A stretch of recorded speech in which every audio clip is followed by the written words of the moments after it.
বসুন্ধরা গুঁড়া মশলা healthy kitchen. সবাইকে আমন্ত্রণ জানাচ্ছি পবিত্র মাহে রমজানের দীপ্ত টেলিভিশনের বিশেষ আয়োজন বসুন্ধরা গুঁড়া মশলা হেলদি কিচেন থেকে। সাথে আছি আমি কাকলি। আপনারা অলরেডি জেনে গেছেন আমরা আমাদের প্রতিটি পর্বে একজন পুষ্টিবিদকে আমন্ত্রণ জানাই এবং তিনি আপনাদের তৈরি করে দেখান সহজ মজাদার হেলদি রেসিপি। আজকে আমাদের সাথে আছেন পুষ্টিবিদ নাজিয়া আহমেদ। ওয়েলকাম আপু। কেমন আছেন আপা? জি ভালো আছি আপু, আপনি ভালো আছেন? আমি খুব ভালো আছি, আর এই মুহূর্তে কিন্তু আরো বেশি ভালো আছি কারণ আপনি আছেন, আমি আছি, একসঙ্গে কিছু রান্নাবান্না হবে। আর রান্নাবান্নার সাথে তো কিছু হেলদি টিপস আমাদের দর্শকরা পেয়ে যাবেন। তো আজকে আপনি আমাদের দর্শকদের জন্য কি রেসিপি নিয়ে এসেছেন? তো আজকে আমি চাচ্ছি খুব সহজের মাঝে রমজানে ইফতারে যাতে খেতে পারে এরকম একটা সালাদ, প্রোটিন একটা সালাদ আজকে আমি দর্শকদের সামনে দেখাতে চাচ্ছি। প্রোটিন সালাদের জন্য আমাদের লাগছে প্রথমে পেঁয়াজ কুচি, কাঠবাদাম, তুলসী পাতা, কটেজ চিজ, চাট মশলা, শসা, ছোলা, রমজানে তো এখন খুবই চলছে এটা ছোলার আইটেম, টমেটো, এখানে আছে কিছু কাঁচামরিচ কুচি, গার্নিশ করার জন্য লাগছে মধু, বিট লবণ, কালো গোলমরিচ গুঁড়া, লেবুর রস আর লবণ। আমি দেখেই বুঝতে পারছি আজকে একদম পারফেক্ট হেলদি একটা রেসিপি হতে যাচ্ছে। প্রথমে আমাদের কি করতে হবে? কটেজ চিজগুলো দিয়ে দিব। আপু এখানে কতটুকু চিজ নিয়েছি আমরা? এখানে আমরা 7-8টা কিউব নিয়েছি আর কি। আচ্ছা, চিজের আমরা দিয়ে দিচ্ছি বসুন্ধরা, সামান্য একটু হলুদের গুঁড়ো, আমরা একটু মরিচের গুঁড়া দিব, তাই তো? আমরা দিয়ে দিচ্ছি বসুন্ধরা মরিচের গুঁড়ো। যেহেতু আমাদের চিজের আইটেম, আমাদের মরিচের গুঁড়া কিন্তু খুব অল্প পরিমাণে লাগছে। তো আপনি দেখেন এই জারটা বসুন্ধরার, এখানে কিন্তু 2 রকম পোরশন করা আছে, মানে এখান দিয়ে আমরা খুব অল্প পরিমাণে নিয়ে নিতে পারছি, আর এখান থেকে বেশি লাগলে নিতে পারছি। এই ব্যাপারটা কিন্তু একমাত্র বসুন্ধরা গুঁড়া মশলার জারেই আছে, খুব ইজি। আমাদের লাইফটাকে এটা আসলে খুব ভালো হয়েছে, কারণ আমার কখন ইনস্ট্যান্ট অনেক সময় মনে হয় না যে একটু অল্প লাগছে, তখন ওভাবে সহজে জারটা ইউজ করা যাবে। একটু আমরা বিট লবণ দিয়ে দিব আপু। বাহ, 1 পিঞ্চ। হ্যাঁ, জাস্ট অল্প একটু, জাস্ট টেস্ট আর কি। মুখরোচক। আমরা চিজটাকে সম্ভবত আপু 1 মিনিটের মতো আমরা একটু সটে করে নিলাম। সটে করে নিব দর্শক। হয়ে গেছে আপু। যেহেতু আমরা এই রেসিপিতে আমরা চিজ ইউজ করছি, আমরা কি চিজ ইউজ করছি, কতটুকু ইউজ করাটা আমাদের জন্য ভালো, এই মুহূর্তে যারা দর্শক আছেন নিশ্চয়ই অধীর আগ্রহে বসে আছেন। আপনি একটু দর্শকদেরকে একটু বলে দেন। হ্যাঁ হ্যাঁ, থ্যাংক ইউ আপু, খুবই সুন্দর একটা প্রশ্ন। চিজটা কিন্তু আর কি নেওয়াই হচ্ছে ইউজুয়ালি সারাদিন রোজা রাখার পর আমাদের কিন্তু আসলে তো খাওয়া হয় না ওভাবে, প্রোটিন ইনটেকটা এনিম্যাল সোর্স থেকে ওভাবে নেওয়া হয় না। অনেকে দেখা যায় মাছ মাংসটাও কিন্তু ওভাবে খেতে পারে না রোজার সময়। তো প্রোটিন আর কি একটা, আমরা যদি প্রাণীজ প্রোটিন ইনটেক করতে চাই সেক্ষেত্রে কিন্তু পনির খুব ভালো একটা কাজ করবে, খুবই ভালো একটা প্রোটিন বুস্টিং এর কাজ করবে, এবং এটা ক্যালসিয়ামের খুব ভালো সোর্স। যারা একটু যে যাদের হাড় দুর্বল বা টুথ ইস্যুজ আছে তাদের জন্য কিন্তু ক্যালসিয়াম খুব ভালো কাজ করে, সেটা কিন্তু আমরা এই চিজ দিয়ে এটা কভার করতে পারি। আমরা এখানে ছোলাটা ইউজ করছি, যদি আপনি ছোলা সম্পর্কে একটু বলে দেন। হ্যাঁ, ছোলাও তো ডালেরই একটা আইটেম ছোলা। তো ছোলারও কিন্তু অনেক ভালো, সবচেয়ে ভালো যে পুষ্টিগুণটা হচ্ছে সেটা হচ্ছে আয়রন আছে, ভিটামিন সি আছে, এবং আমরা জানি এটা যে আয়রনের অ্যাবজর্পশনের জন্য ভিটামিন সি দরকার। তো এই চিকপিস বা ছোলা থেকে দুটো কম্বিনেশন একসাথে পাওয়া যাচ্ছে। তো এই চিজ আর ছোলার কম্বিনেশন এটা কিন্তু সত্যি একটা খুবই ফ্যান্টাস্টিক প্রোটিন স্যালাদের একটা রেসিপি হতে যাচ্ছে। বাহ, আমরা ছোলা সম্পর্কে অনেক কিছু জেনে নিলাম।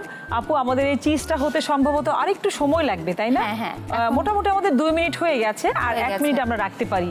তো এরপর যে আমরা একটা বিরতি নিয়ে আসতে পারি। দর্শক আপনারা দেখছেন বসুন্ধরা গুঁড়া মশলা হেলদি কিচেন।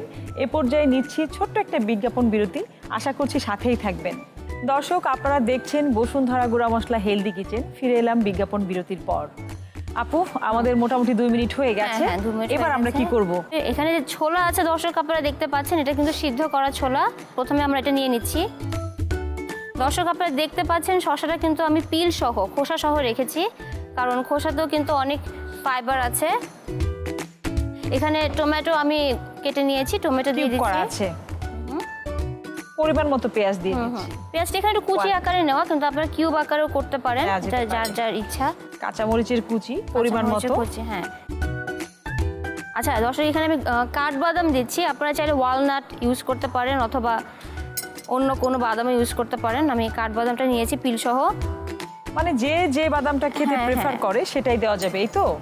জি। দর্শক আপনারা কিন্তু আপনাদের পছন্দ মতো যে কোনো বাদাম দিয়েই কিন্তু এটা খেতে তৈরি করতে পারেন। হ্যাঁ, এখন তুলসী পাতাটা লাগছে, এটা কিন্তু okay. খুবই রিফ্রেশিং তুলসী পাতাটা। রিফ্রেশিং খুবই এবং ভালো আমাদের লাগে। বিভিন্ন প্রকার ঠান্ডা কাশি থেকেও কিন্তু খুবই দেখা যায় যে আমরা ধনে পাতা পুদিনা পাতা তো ইউজ করি।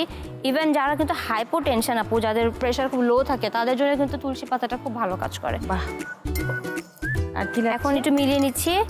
এখন হচ্ছে আমাদের সটে করা যে চিজটা, সেটা আর কি আমরা এটার সাথে মিলাবো এখন।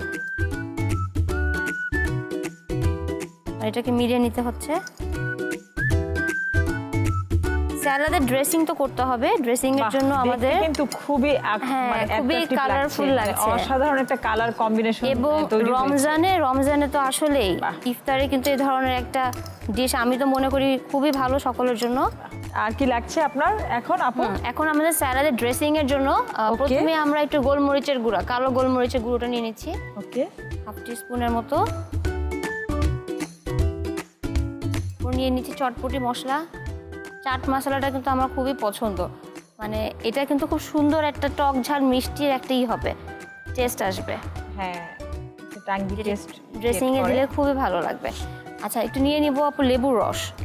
ওকে, লেবুর রসটাও হাফ চা চামচের মতো মিক্স করতে হচ্ছে। এখনো কিন্তু এটা একটু ঝাল আর টকের মধ্যে আছে, কিন্তু এটাকে একটু মিষ্টি করার জন্য আমি এর মাঝে একটু হানি, একটু মধু দিয়ে দিব। এক্স্যাক্টলি, টেস্টটাকে একটু ব্যালেন্স করে দিতে, তাই তো? খুবই ভালো লাগবে খেতে, বাচ্চারাও পছন্দ করবে। আমাদের প্রতিদিনকার খাদ্য তালিকায় যদি আমরা এরকম একটা স্যালাড রাখা যায়, সেক্ষেত্রে কিন্তু আসলেই রাখতে পারি, খুবই উপকার, কিন্তু আমাদের শরীরের অনেক উপকার হয়। এখন খুব সুন্দর করে এটাকে মিক্সড করে ফেলতে হবে। আমাদের কিন্তু হয়েই গেছে, দেখতে পাচ্ছি দর্শক, আপনারা দেখতে পাচ্ছেন আমাদের প্রায় রেডি হয়ে গেছে প্রোটিন সালাদ। রমজানে ছোলা যে ভুনা করে খেতে হবে তা না, যখন বিভিন্ন রকম রঙের খেলা থাকে তখন কিন্তু সেই খাবারটা আমাদের শরীরের জন্য যতটাই ভালো, এবং সেটা কিন্তু এবং টেস্টের ব্যাপারেও কিন্তু অনেকটা হাই হয়ে যায় আর কি। অবশ্যই আপু, এবং হচ্ছে লুক্রেটিভও কিন্তু একটা ব্যাপার থাকে। একটা জিনিস যখন দেখতে ভালো লাগে তখন সেটা খেতেও কিন্তু খুব ভালো লাগে। আমি দেখতে পাচ্ছি আমাদের এই প্রোটিন সালাদটা দেখতে এমনিতেই এতটাই লুক্রেটিভ, এটাকে আর নতুন করে কোনো কিছু দিয়ে আর প্রেজেন্ট করার কোনো দরকার নেই, নিজেই খুবই সুন্দর লাগছে দেখতে আর কি। এমনিতেই আমরা এটাকে সার্ভ করব। বাহ, তো হয়ে গেল আপু আমাদের প্রোটিন সালাদ। আপনাকে অনেক ধন্যবাদ এত সহজ বাট হেলদি সাথে মজাদার একটি রেসিপি দেখানোর জন্য। আপনাকে ধন্যবাদ আপনাকে। দর্শক